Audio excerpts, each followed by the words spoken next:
Hi welcome to our channel. Anasuya anchor. Anasuya aunty అంటే ఆమె కోపం వస్తూ ఉంటుంది, మన అందరికీ తెలిసిన విషయమే. ఆంటీ అనగానే చాలా ఫైర్ అవుతూ ఉంటుంది. ఆంటీ అంటే దానికి ఒక కొత్త నిర్వచనం కూడా చెప్పింది, ఒక వింతైన నిర్వచనం చెప్పింది. సరే, అది వ్యక్తిగత అభిప్రాయం, దానిలో చర్చల్లోకి వెళ్లకుండా మళ్ళీ అనసూయ గారు ఒక ఆసక్తిమైన వ్యాఖ్య చేశారు.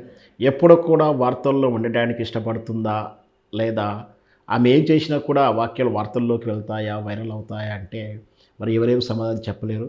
మొత్తం మీద అనసూయ మనసు తెలిసిన వాళ్ళు కానీ, అనసూయ తత్వం అర్థం చేసుకున్న వాళ్ళు కానీ అనసూయని అత్యంత ఇష్టపడతారని, ఆరాధిస్తారని, లేదా ఫేవరెట్ అభిమానిస్తారని కూడా చెప్పవచ్చు. దానికి విపరీత అర్థాలు ఏం లేవు ఈ వాక్యంలోకి. అయితే అనసూయ ఆసక్తికరమైనటువంటి వ్యాఖ్యలు చేస్తూ ఉంటుంది. తామే స్పోర్టీగా ఉండడానికి ప్రయత్నం చేస్తుంది, ఉంటుంది కూడా. ఎవరైనా ట్రోల్ చేసినప్పుడు కూడా నిబ్బరంగా ఉంటుంది. ఆ ట్రోల్స్ శృతి మించినప్పుడు ఆమె వాటికి ఘాటైన సమాధానాలు ఇస్తూనే ఉంటుంది.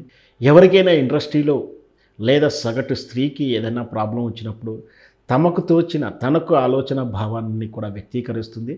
అలాంటి భావజాలం ఆమెకు ఒక్కొక్కసారి ఇబ్బంది గురి చేసిన మాట వాస్తవాలు, ట్రోల్ అయిన మాట వాస్తవాలు అయినా సరే ఆమె తీసుకున్నటువంటి స్టాండు, వాక్యాలు ఖచ్చితంగా ఇతరులకు ఆదర్శప్రాయం ఉండాలని, ఇతరులకు ఒక సందేశం ఇవ్వాలని, ఇతరుల్లో ఒక చైతన్యం రావాలని కోరుకున్నట్టుగానే ఉంటుంది. రకరకాల సందర్భంలో ఆమె ఇచ్చినటువంటి వాక్యాలు కాదు, స్టేట్మెంట్ అయినా సరే, ఆమె స్టాండ్ అయినా సరే ఆ విధంగా ఉంటుంది. ఇప్పుడు రీసెంట్గా మళ్ళీ తన సోషల్ ప్లాట్ఫామ్ అకౌంట్లలో ఆమె రీసెంట్ ఫొటోస్ మళ్ళీ పోస్ట్ చేస్తూనే ఆమె టూర్లో ఉందనుకుంటా బహుశా. ఆ టూర్ దారుకు వ్యక్తిగత హాలిడే ట్రిప్ తాలూకు పోస్టులు చేస్తూనే ఉంది, ఫోటోలు పోస్ట్ చేస్తూనే ఉంది. వాళ్ళ హస్బెండ్తో కలిగిన ఫోటోలు కూడా పోస్ట్ చేస్తుంది. తన ఫోటోలను కొందరు అభ్యంతరం చెప్పిన, వాక్యాలు చేసిన, ట్రోల్ చేసినా కూడా ఆమె తన వ్యక్తిగత ఇష్టం అంటూ చెప్తూనే ఉంటుంది. అయితే ఇకపోతే ఈనాటి విషయం ఏంటంటే ఆమె ఒక ఆసక్తికరమైన సూచన చేసింది, వాక్య చేసింది. మనుషుల్లో కొందరు కుక్కలా విశ్వాసం లేకుండా ఉంటారు, వాళ్ళ పట్ల అప్రమత్తంగా ఉండండి, వాళ్ళ పట్ల అప్రమత్తంగా ఉండండి. అలాగే కుక్కల్లో కొన్ని మనిషి లక్షణాలు ఉంటాయి, వాటి పట్ల కూడా అప్రమత్తంగా ఉండండి అంటుంది. అంటే ఈ వాక్యాన్ని ఎలా విశ్లేషించుకోవచ్చు అంటే, మన మనుషుల్లో విశ్వాసం లేని వాళ్ళు ఉంటారు. మనం విశ్వాసానికి ప్రతీకగా కుక్కను చూస్తూ ఉంటాం. ఎందుకంటే మనం ఒక్కసారికి కాస్తంతి అన్నం పెట్టినా, ఒక 2 బిస్కెట్లు వేసినా అది మన పట్ల విశ్వాసంతో పనిచేస్తుంటుంది. మనం కనపడగానే మోకరిల్లుతుంది, తోక ఆడిస్తుంది, మీద ఎగబడుతుంది, మన ఇంటికి కాపలాగా ఉంటుంది, మనకు రక్షణగా ఉంటుంది, మనం ఎక్కడ కనిపించినా కూడా స్పందిస్తూ ఉంటుంది. ఇది కుక్క జాతికి ఉన్నటువంటి విశిష్ట లక్షణం. అందుకనే విశ్వాసం విషయంలో చెప్పినప్పుడు కుక్కతో పోలుస్తూ ఉంటారు. అయితే కొందరు మనుషుల్లో విశ్వాసాన్ని కలిగి ఉండరు. చాలాసార్లు విమర్శిస్తూనే కుక్కకున్న విశ్వాసం కూడా ఈ మనిషికి లేదంటూ మనం తిడుతూ ఉంటాం, సంబోధిస్తూ ఉంటాం. అలా తన వ్యక్తిగత జీవితంలో ఎందుకు వచ్చిందో ఈ ఈ పోలిక కానీ, ఈ సందర్భాన్ని కానీ ఎందుకు చెప్పాల్సి వచ్చిందో వివరాలు అయితే మనకు తెలియదు. కానీ నిజంగా మనుషుల్లో ఈ రకమైన వాళ్ళు చాలామంది ఉంటారు. అన్నం పెట్టిన చేయికి సున్నం పెట్టడం, అన్నం పెట్టిన ఇంట్లోనే కన్నం పెట్టడాలు, ఇట్లా చాలా సందర్భాల్లో చూస్తుంటాం. తన ఎదగడానికి కారణమైనటువంటి వాళ్ళని వాళ్ళే తొక్కేయడం కూడా చూస్తుంటాం. ఇది మనిషిలో ఉన్నటువంటి స్వార్థపూరిత లక్షణాలలో మొదటిదిగా చెప్పుకోవచ్చు. దానివల్ల చాలాసార్లు మనం బాధపడాల్సి ఉంటుంది.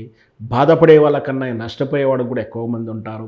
విశ్వాసం లేనటువంటి వ్యక్తుల ప్రవర్తన వల్ల మనం ఆందోళన గురవుతాం, నష్టానికి గురవుతుంటాం. సో అలాంటి వ్యక్తుల పట్ల అప్రమత్తంగా చెప్పడం అనేది అనసూయ గారు చెప్పడం నిజంగా కూడా మంచి సూచనే కావచ్చు. అలాగే చెప్తూ కొన్ని కుక్కల్లో మానవ లక్షణాలు ఉంటాయంటే సెటైరికల్గా చెప్పింది, ఎటకారంగా చెప్పింది అని చెప్పవచ్చు. అంటే కొన్ని కుక్కలు మనిషిల చెడు లక్షణాలు కలిగి ఉంటాయి, కరుస్తాయి, ఎగబడతాయి, ఇట్లాంటివి ఏదో ఉంటున్నాయి కదా వీధి కుక్కల విషయంలో కొన్ని. సో వాటి పట్ల కూడా అప్రమత్తంగా ఉండాలని చెప్పడం కూడా మంచి వాక్యం కూడా మనం చూసుకోవచ్చు. మొత్తం మీద అనసూయ గారు ఏ వ్యాఖ్యలు చేసినా, ఎలాంటి పోస్టులు చేసినా అది వైరల్ అవ్వడం, చర్చలకు దారి తీస్తుంటుంది. అయితే సందేశం ఇచ్చిన విషయంలో మంచిగా ఉంటే మాత్రం అందులో ఆమెను ప్రశంసిస్తుంటారు. కొంత కాంట్రవర్షీ ఉన్నప్పుడు మాత్రం బాగా ట్రోల్ గురవుతుంది. ఆ ట్రోల్ స్థాయి దాటినప్పుడు ఆమె అసహనాన్ని ప్రదర్శించడం కానీ, కోపంగా మళ్ళీ ట్వీట్లు చేయడం కానీ, సోషల్ మీడియాలో ఒక వీడియో రిలీజ్ చేయడం కానీ చేస్తూ ఉంటుంది. ఏదేమైనా ఆమె వ్యక్తిగత వివరాలు సోషల్ ప్లాట్ఫామ్లో పెట్టడం ఆమె వ్యక్తిగతమైనప్పటికీ ఆ డ్రెస్ కోడ్ మీద డ్రెస్సుల విషయంలో కానీ ఇతరత్ర ప్రవర్తన విషయంలో ట్రోల్ అవుతూ ఉంటుంది. అది ఆమె వ్యక్తిగత విషయం. కానీ ఆమె ఇచ్చేటువంటి ఈ సందేశాలు మాత్రం అందరికీ ఉపయోగంగా ఉంటాయి. ఖచ్చితంగా ఇలాంటి వాళ్ళు సెలబ్రిటీలు ముందుకొచ్చి ఇట్లాంటివి చెప్తే సమాజానికి 4 రకాలుగా మేలు చేసిన వాట్లవుతారు. హ్యాట్స్ ఆఫ్ టు అనసూయ అంటూ కొందరు విశ్లేషకులు చెప్తా ఉన్నారు.